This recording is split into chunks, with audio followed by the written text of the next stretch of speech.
अस्सलाम वालेकुम नाज़रीन, national savings and finance channel में आपको खुश आमदीद। चलिए, आज जो हमारा टॉपिक है वो एक हमारे पास कमेंट आया था कि जी स्पेशल सेविंग्स सर्टिफिकेट्स और स्पेशल सेविंग्स अकाउंट में फ़र्क क्या है।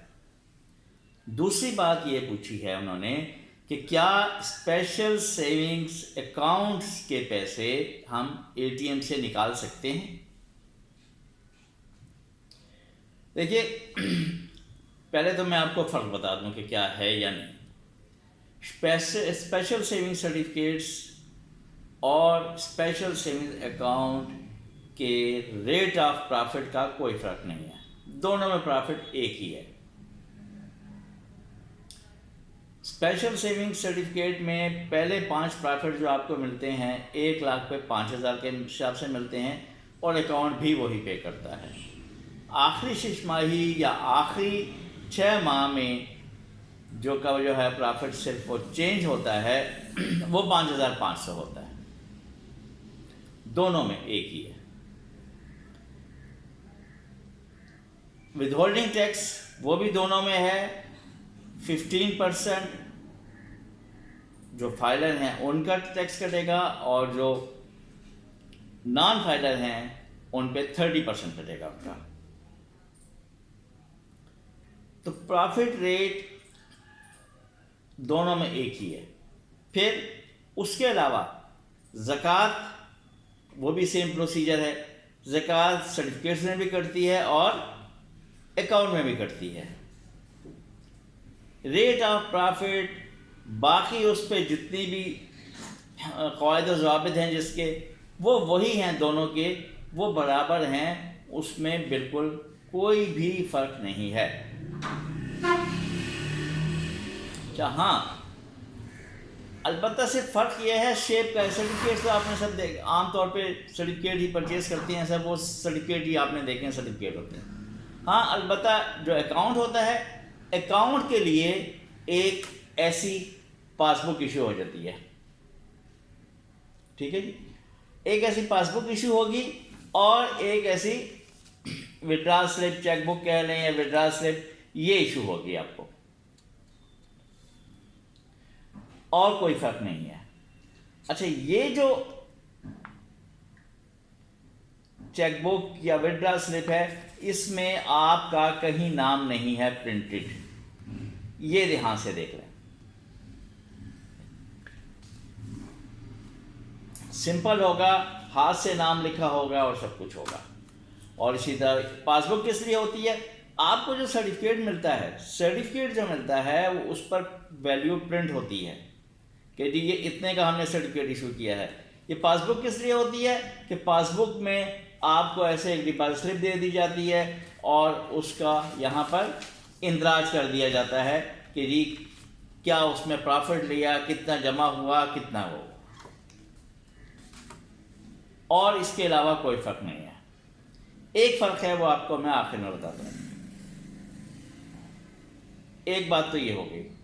दूसरी बात जो फ़र्क उन्होंने जो पूछा है कि स्पेशल सेविंग्स अकाउंट से क्या हम एटीएम के ज़रिए प्रॉफिट ले सकते हैं, तो इसमें का जवाब है कि नहीं।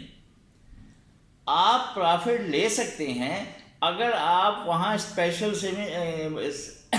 सेविंग्स अकाउंट या सर्टिफिकेट के साथ साथ सेविंग्स अकाउंट अगर खोलें, क्योंकि आपका जो प्रॉफिट जाएगा वो जाएगा आपके अकाउंट में, तो अकाउंट से आप ले सकते हैं। इसी तरह अगर आप सर्टिफिकेट ख़त्म कर देते हैं, इनकैश कर देते हैं, या इससे आप असल ज़र निकलवा लेते हैं, तो फिर वो आपके सेविंग्स अकाउंट में जाएगा। सेविंग्स अकाउंट में जाएगा तो एटीएम जो है वो अटैच होता है सेविंग्स अकाउंट के साथ। उसकी वजह मैं अगले अगली वीडियो में बताऊंगा। तो वो आप अटैच कर दें अगर सेविंग्स अकाउंट के साथ, तो आप वो ले सकते हैं। अब सेविंग्स अकाउंट में क्या है, आपको एक ऐसी चेकबुक इशू होगी, उसमें आपका नाम वगैरह आ रहा होगा, اور IBM نمبر ہوگا، یہ اٹیچ ہوگا ATM کے ساتھ، اس سے لے سکتے ہیں۔ اچھا، ایک جو معمولی سا فرق ہے، بس چیزیں احتیاط سے رکھیں تو کوئی بات نہیں ہے، سرٹیفکیٹ جب گم ہو جائے تو سرٹیفکیٹ کے لیے آپ کو FIR یا روزنامچہ کٹوانا پڑتا ہے، پھر اس کے بعد 1 ماہ بعد پھر وہ سرٹیفکیٹ ایشو ہوتے ہیں، جبکہ اس کے لیے آپ کو روزنامچہ وغیرہ کٹوانے کی ضرورت نہیں ہے، اور وہ اس میں آپ کو ویسے ہی آپ کو کچھ معمولی فارمیلٹیز ہیں، ایک اسٹامپ پیپر وغیرہ ہے، اور اس کے بعد آپ کو ایشو ہو جائیں گی۔ پھر اسپیشل سیونگ سرٹیفکیٹ، آپ کے سرٹیفکیٹ ڈیلی اس میں جمع ہوتے رہیں گے، ڈیلی جمع کرائیں گے، یا 6 منتھلی کرواتے ہیں یا اینولی کرواتے ہیں، جب بھی آپ کروائیں گے تو وہ آپ کی ایک ایسے بک سی ہوگی، اس کے سرٹیفکیٹ چاہے ہوں گے، وہ جمع ہو جائیں گے۔ جبکہ اکاؤنٹ میں جتنے بھی ہیں، جو بھی آپ جمع خرچ کر رہے ہیں، وہ آپ کا اس میں آ جائے گا، ایک پیج پہ آ گیا، پھر دوسرے پہ آ گیا، تیسرے پہ آ گیا، پھر چوتھے پہ آ گیا، چوتھے دن کروائے، تو وہ اس بک میں ہی لکھا ہوا ہوتا ہے، اور آپ کو ساتھ اس کے رسید بھی دے دی جاتی ہے۔ یہ چیز، یہ صرف فرق ہے، باقی ان دونوں میں کسی قسم کا بھی کوئی فرق نہیں ہے، پرافٹ ریٹس میں یا اور کسی قواعد و ضوابط میں۔ امید ہے کہ میری بات آپ تک پہنچ گئی ہوگی، یا میں اپنی بات کو سمجھا سکا ہوں گا۔ باقی جو سیونگز اکاؤنٹ کا ہے کہ IBM، اس میں اس کی وجہ بتا دوں گا آپ کو نیکسٹ ویڈیو میں انشاءاللہ۔ بہت شکریہ، تھینک یو، اللہ حافظ۔